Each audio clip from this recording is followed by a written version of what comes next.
Alright, quick question. Are you a girl or a boy squid? Well, we're picking the girl one. Welcome to a long overdue Splatoon 2 playthrough. Hey guys, you wanna go play some Splatoon 3 real quick? It's been that long. Kinda been sitting on this for a hot minute. Hey, it's okay. By the time we get to Splatoon 3, it'll be Splatoon 4 will come out. Yep. It's funny, we did the exact same thing with Splatoon 1's playthrough years ago, too. We played it as Splatoon 2 existed and was out for a while. That just happens, man. Hey, at least you're not gonna be like me. If you know what I mean. Yeah, never plays the game. You'll never be dabbing. You think you too cool for school? Looking a little green, that's pink. So let me ask you a certain question. Not about the whole are you a squid or are you a kid, because I already know the answer to that one. My question is, do you go to school in this world? I mean, if you kind of count just going through the motions as school, that's as close as we're getting. I don't know there's a school in the Octo Squid worlds in general here. They said, oh, are you too cool for school? It's like, well, does that mean that school exists in the Splatoon universe? I mean, we know that there's military training, so that's kind of school. Yeah, that's the school right there. We also know that there's schoolgirl outfits for the Inkling girls, so... Yep. Well, Inkling Boy too, and technically now the Octos as well, because it's unisex in 3. Inkling Boy too, yeah.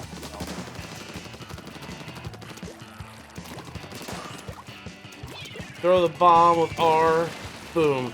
Going through the tutorial, because they always have to have this tutorial before you start playing this game. Yep, although Splatoon 2 did change things a bit, because you couldn't skip the tutorial at all in 1, but starting with Splatoon 2, they put platforms or boxes around certain areas so you can go ahead and just skip it. So in the very beginning section, you might have noticed some boxes that are stacked in a very specific way. In the very early part, you could have just jumped on those instead of shooting them, and you would have got straight to the bomb section, skipping like 90% of the tutorial. Oh my gosh. Which helps. If you've played this game before, like say in a demo, and have already gone through the motions of the tutorial and don't want to do it again, I mean, there still should be a skip option, but it's close enough. I mean, nobody seems to understand that, you know, that having a skip tutorial option is a godsend. Like, I get it. You need to have the tutorial there, but you should also have have it there for people who just don't care. Yeah. And want to go through the game. Banjo-Kazooie got this right in 1998, and I don't understand how anybody else can't follow suit. Hold on, it's time for the best show. Oh yeah, it's off the hook. Coming at you live from Inkopolis Square, our new location. We're still in Inkopolis, but we're not at like this little plaza anymore. We're in a big old open square. Also, the Great Zapfish disappeared. Man, this is like the second time in a row. Oh. Again? I swear, this thing has to be attached to the dang tower with super glue. Also, Callie's missing. What happened there? Whatever. Old news. Who cares about the Squid sisters? They're yesteryear. We're today year in 2017. We're yesteryear again in like another 5 years, but we got a long 5-year show. It's okay. It's okay. We just went back in time. We're not time travelers from 2022. I'm sorry, I aged this video. And someone's gonna watch this in 2032 and wonder why. This has really aged it. So at the time I recorded this was, I believe, 2019, so that's why the version we're playing here is 431. This will have nothing to do with the single-player campaigns, no matter what version we're playing. It will change throughout the course of the game, but it does not affect single-player at this point. But at this time, that's when we have all the Octo expansion stuff come in.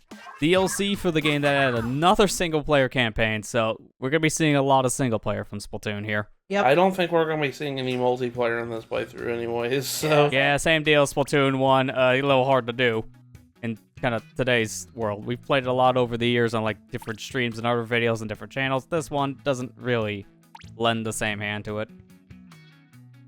Yeah, even that inkling in front of you is like, what's multiplayer? I'm looking around for it. What is this multiplayer? I don't see it. I don't. Where is it? I don't understand what multiplayer is. Or is it where multiple people play the game at once? I mean, I would play over there at that orange building, but it's locked off, so I don't know about this one, Chief. Ah. Closed for the day. Hint, hint. I'm glad they changed that in Splatoon 3. Yeah. That area we're kind of seeing the distance from this ominous-looking person that's somewhat familiar. I don't know who that is. That building is for Salmon Run, a multiplayer mode added in Splatoon 2. And it kind of opened up when the devs kind of felt like it, because it was on and off. It wasn't always open like it is now in Splatoon 3. It would be open for like 24 or 36 hours, something like that. And then shut down for like sometimes upwards to a day. But near the end of the game's lifespan, it was for a few hours only. It still sucked. It never should have went down. I love the little notification. I love how much character Splatoon has. It's just like, oh yeah, I got it. Yep. That was all the extra stuff we have just for buying Octo expansion. You get extra gear you can use in the multiplayer mode. And as a beginner player in Splatoon, that's a huge deal because getting free gear, always nice, but getting gear with 3 perks on it, you don't get that until later levels. So to get it that early is really helpful. We're not going to use it, though. We're going to talk to this mysterious lady. Might I suggest, if you have the Nintendo Switch Online expansion pack, you have Octo expansion for free. Yes, just go download it at that point. You're paying for the service, and you're getting an extra with it, so take advantage. Which that is really good, so... Yeah.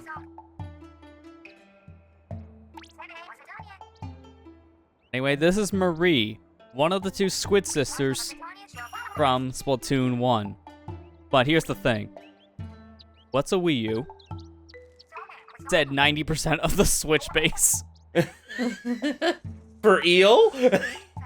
I love that. And you know for a fact that this was also a play on people who've never played Splatoon 1 before coming into Splatoon 2 as their first game in the series. That little joke might feel like a throwaway line, but when you think about the sales from the Switch to the Wii U, yeah, most people probably said, wait, Squid Sisters, who? Yeah. This is the first time you met them if you've never played the first game on the Wii U.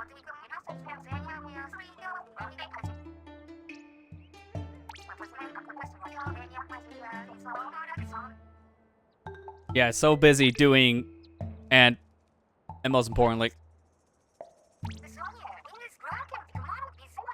so she's so busy doing whatever this is, we have to do the job for her. And it sounds awfully familiar.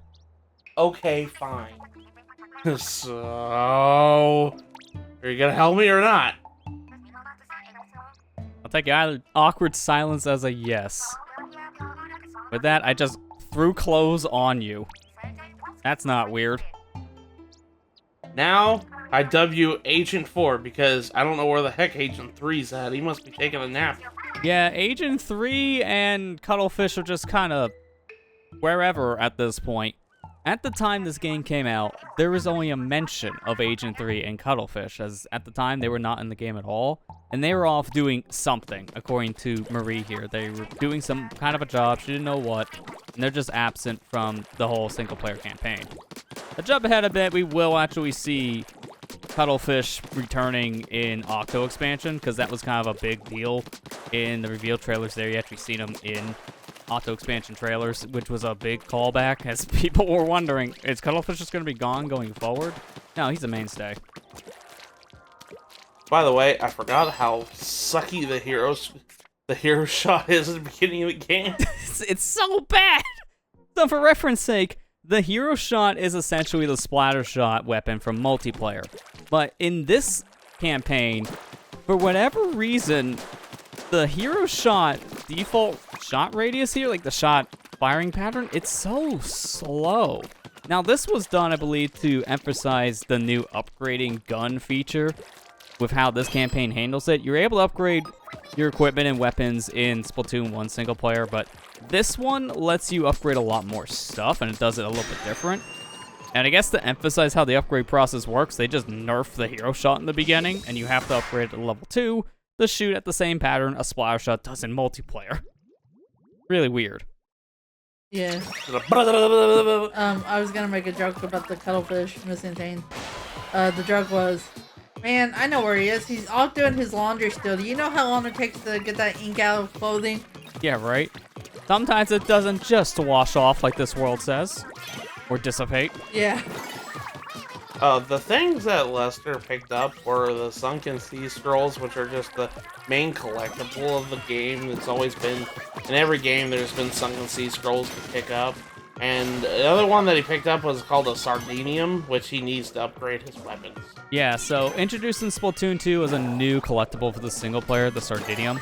So, Sunken Scrolls, they do the same things they did in the Splatoon 1 single player, if you played that.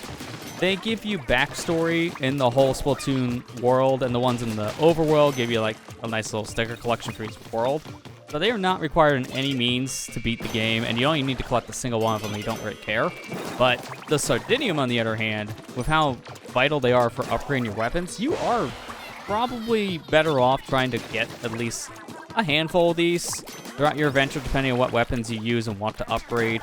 It really makes a difference to have as many Sardinium for the upgrades. And by the end of this, we're not going to be close to upgrading everything. Because another thing is the power eggs. You need a lot of them to upgrade things. There's just no way for you to upgrade every single thing without grinding out power eggs. Kind of like with Splatoon 1 single player.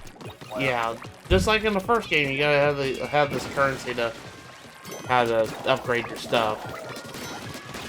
I love how in Splatoon 3 they also make the power eggs like or something other than that. Yeah. Yeah, power eggs feel a lot more useful in a lot of ways and more integral.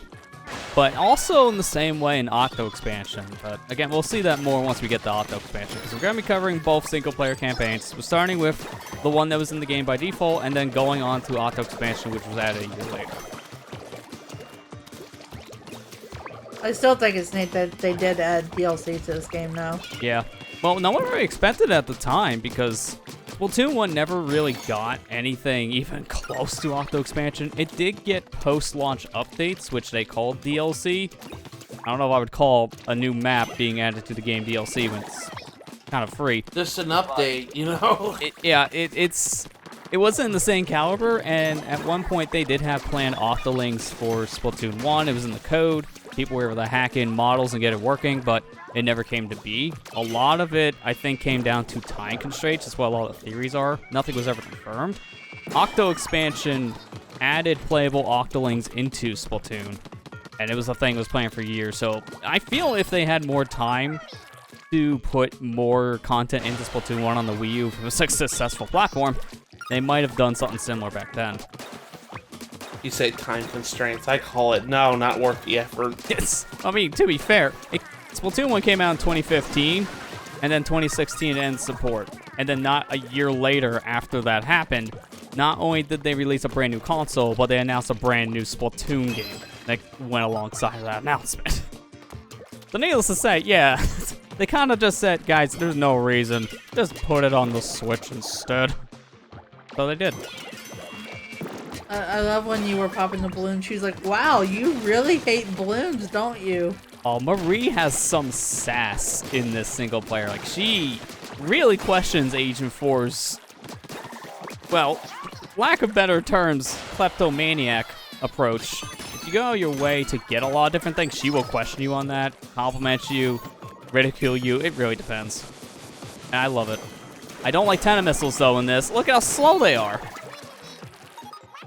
And remember 1.0 Tentakeel when they just barely moved? Yeah. Bad times. And now they're too OP. Please nerf. They kind of did. They did it first, and they're like, yeah, it stinks, so let's buff it. And then it's just like, no, too much buff, too much buff. That just sounds like Stingray. Whereas like, all right, we buff it a little bit because it was really bad. Oh no, we did too much. Instead of the 10%, we put 1,000 in there. We can't fix. Just remove it. Completely axe it for the next game. Stop adding the kits in this one. Just forget it happened. Look at that Inkling, all so happy with that getting a freaking Zapfish. I mean, you kind of earned it for that, so. Yeah. I love this Sunken Scroll melee. The first one you get starts off with basically singing so loud and I guess so bad at the time that it just blew out speakers. Good omen. Fortunately, nobody was hurt. It almost looked like Pearl for a second just because of the crown that the Inkling was wearing. That's hard to say. Could have been maybe a Pearl wannabe, so to say, like a fangirl.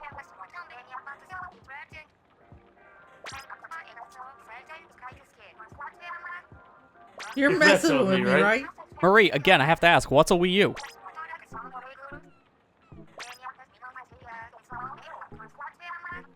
That would be rad if it did. Yeah, so at this point we ran out of dialogue that Marie wants to say, but we get a lot of inner thoughts, like pineapple-free pizza from the future. Gee, I wonder if those are references to an event called Splatfest from the first game. And those are teams that she hosted. Like, oh, man. You know what? I still think pineapple on pizza is still okay. I fight me on this. I still think it's okay. I mean, we did. That was a Splatfest team. We all fought that. Summer Wind Rises. Yeah, I love the names of some of these levels. They're really creative. How do you say that word? Octopia? Octopia? Is that how you say that? I think. It's almost like that one word. Octopath? Yes, of course. No. Let's say, I don't think I've ever heard anyone mispronounce Octopath as like Octopuff Traveler or something weird. Oh wait, are you talking about onomatopoeia? Yes. You know what onomatopoeia is? Bam! Zwap!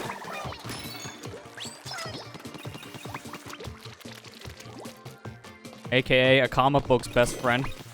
Yeah, pretty Yep. much. And there's the scroll. Oh, that's a balloon that he ate. Oh, but you used the balloon fish to get back up. That's technically supposed to be like a creature. Really makes you think. Can I say I don't care for Splatoon 2's ink? Like, it's too glossy. Yeah, I've heard a lot of people say this. I like Splatoon 1's ink because it was... Looked like actual ink. It looked like ink. This one's just too glossy. Like, they threw a bunch of glitter in it. The thing is, it almost looks like there's confetti in the actual ink itself, but this is only like this for the single player, and specifically for this single player campaign in Octo Canyon. It's not like this in Octo Expansion. They were probably trying to emphasize more of the graphical prowess of the Switch at the time, because this wasn't a launch game for the system, although the demo was so close to the launch game window. It was only a few weeks after. But this did come out within a few months of the Switch's lifespan. Yeah, I was like, yeah, this came out like July of that year, and the Switch launched in March, so like it was a couple months after it might as well have been a launch window. Yeah. Well, they had it very close to done at the time, at least when it came to certain things like the multiplayer, because they were able to run that global test fire event only a few weeks after the Switch release. So to do that, they had to have had at least a good amount of progress on the game. Always loving good old smash and splashdown, except the ability kind of just stinks. I always love it, and then I realize why I hate it when I get shot in the middle of it. Like, yeah, that's about right. You're kind of a wide open target. It's supposed to have iframes after a certain point, but you can just shoot someone out of it before the invincibility period starts.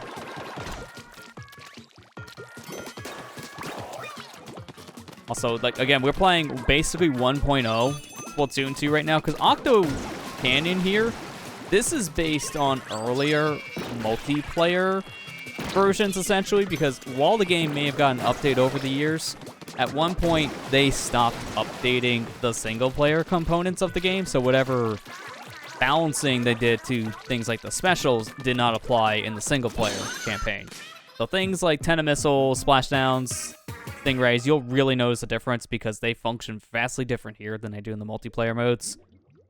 For the most part, not in a good way, because things are either too slow, maybe not as powerful, or just a wet noodle, aka Stingray. Stingray might as well be a wet noodle in 1.0 days. And then they made it basically an indestructible beam that everyone hates. So, can we go back to Wet Noodle? Saw a very specific Octoling in that crowd that looks somewhat familiar. I wonder if we'll learn more about that person later. Foreshadowing. It's you, isn't it? It's your character. Exactly. Alright, level 3. If we have to go look for your kettles. The invisible kettles. Yep, it's the same setup as Splatoon 1's single player, which, at the time this game came out, a lot of things about this basically just felt like a Splatoon 1.5 to a lot of fans, and single player was no exception. This is set up very similar to how Splatoon 1's campaign goes, even with the story too, which is why I think the game got a lot more of its own identity a few months into its lifespan, because that's when it started to get a lot more exclusive things to it. Things like Clamblitz being added for better or worse later on in its life, Octo expansion coming out with playable Octolings, the Splatfest being a whole different kind of event this time around because of Shifty Stations, a brand new stage type that only appeared in Splatfests. It just got a lot more identity a few months after it released, but when it first came out, yeah, this was kind of Splatoon 1.5. It was a little unfortunate, but it was still a solid game on its own merits. By the way, I forgot to mention that if you beat the level with armor and specials, you get extra power eggs for not using it. Yeah. So it pays to be a klepto. It really does pay. Yeah, you get 10 power eggs for your armor, and then there are 10 for a special not being used. And armor does stack, although it does stack to like a limit, but each piece will protect you more and more. So you can stack, say, like 2 pieces of armor, and then when you lose your armor, it'll go back down to level 1 armor. So you'll have a lot more defense with this. feel like he got a bunch of armor just now. I think he's got like 2 sets on right now. Yeah, I believe it can only go up to 2 sets, 2 or 3. It's hard to remember because of how they changed how the armor looks in this game compared to Splatoon 1. Because Splatoon 1, the only way you knew you had more armors was looking up at your helmet to see if you had more fishing rods. This one, there's an actual distinct difference in its look, like the colors change even. By the way, I love the addition of like onion rings to jump through. Yeah, the squid rings are so nice. They squid rings. They're onion rings, man. I mean, that's essentially what they are. The game calls it squid rings, but it's like, nah, man, that's just an onion ring. And by the way, that was the stingray. Yeah, that was the wet noodle. That's how it was early days, and now after how it got buffed, can we go back to the wet noodle?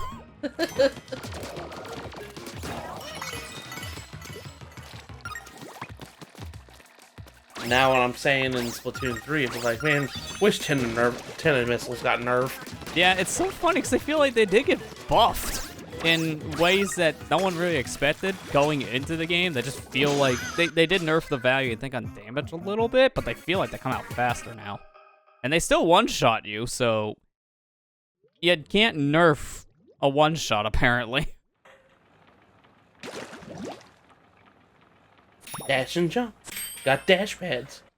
Boost pads, as Sonic would say. And even ride rails, as Sonic would actually ride on in later games, which is new here. I love the PowerPoint-esque font that's on this logo, too.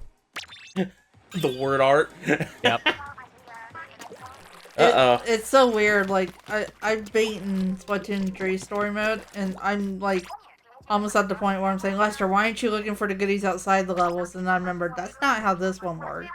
Yeah, really all you have that's hidden around the levels here in the overworld section is 1 Sardinium and 1 Suck and Scroll, and that's it. Any balloons you find is just for Power X. Man, it really did change from 2 to 3. Marie, I would have you know, I'm S+ in all the modes. Come on. I would have been X rank, but this is Nintendo Switch Online we're talking about. We get to play 1 every 3 games.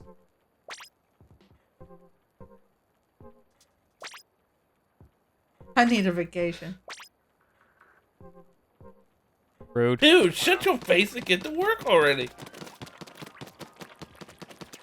Marie's just like, I'm gonna block all your ink because last thing I need is to have my grandpa to repeat my grandpa. You You know, I there's like several layers of questions there, but I think none of them I want to answer to. So moving on, here's the first boss of the Octo Canyon. I was waiting for it. Gosh, I'm sorry. I just realized that was just really awkward to say out loud when I realized it's like, that's it. It really did leave my mouth. Oh no, not the Zapfish. I love how these bosses have epic, like, entrances. Yep. They don't just stand there and then be like, oh, by the way, here's the boss title card. It rises up from the ink after grabbing a Zapfish. Octo oven. 425 degrees of pain. Why is it an oven? What in the world? He's gotta take home that bread, if you know what I mean. Quite literally. With these thick stack of loaves, you could just climb on the sides too, and that's how you get up to the top tentacle. You just gotta wait for loaves of bread to stick their heads out. It's always weird to describe Splatoon bosses because it's just such a weird thing to even comprehend. Oh, Marie, with your bread puns. Donut stop. Oh, it's gonna get worse. We still have another 2 phases. Then I remembered why you best sister. Actually, no. I still think Callie's better. It's like betrayal. Team Callie. He takes off the Team Callie shirt and it's just a Team Marie shirt underneath. Oh, I see how it is. Undercover agent. But then Marie won the Splatfest. Yeah, Marie won the last Splatfest. That's why she's the main character in the story mode in this game. Yep. At the end of Splatoon 1's lifespan, the final Splatfest was between the 2 different Squid sisters, Callie and Marie, and Marie ended up winning, so that dictated how the story mode went for Splatoon 2. So your companion character, to start here, this is Marie. It would have been Callie if she won that Splatfest. Because as soon as that Splatfest ended up, they actually wrote a little short story comic series that explained what happened between the events of Splatoon 1 and Splatoon 2. Essentially, Callie and Marie just kind of drifted apart because they both got super busy with their own stuff in their lives. And it got to the point where, after a while, Callie went missing. Marie wasn't sure what was going on, but Callie was also getting very into her work, getting overwhelmed with it as well. And there's a lot more to it, and we'll probably talk to it like more throughout this story mode. But the gist of it is more or less, this is why Marie is trying to find Callie, because she doesn't know what happened to her.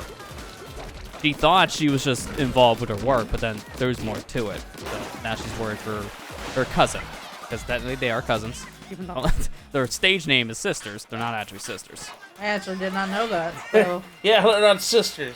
As much as their title of their group is called, they're not sisters. They're cousins. Yes, the Squid cousins just don't sound as good on the stage name, so we kind of went with sisters. Man, that guy was toast. But You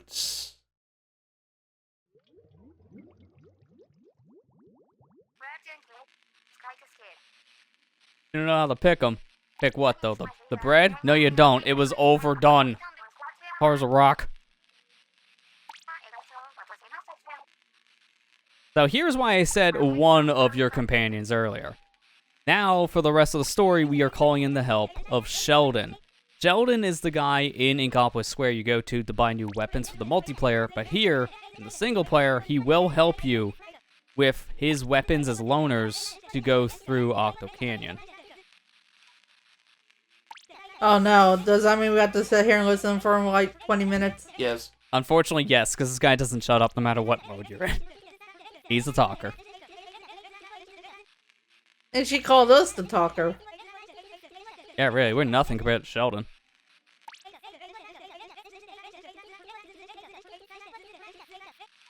Also, ignore what he's saying about he's going to collect all this amazing data if you don't want to 1000% this single player, because you have to play every stage with every weapon, and you can't do that until they all unlock. It takes forever. It's like 10 plus hours of your time in the single player campaign. You only do it if you want those weapons for multiplayer mode. Not really worth it. As someone who's done it, it's not worth it. So, I'm guessing we're going to be seeing it happen in this playthrough, then. No, I'm still waiting for you to record it. Oh. Okay. Well, we'll never get in that part. Night, folks. Exactly. It was promised years ago, someone forgot to promise, and then he realized, oh yeah, that's too much work. This is fair. It is too much work.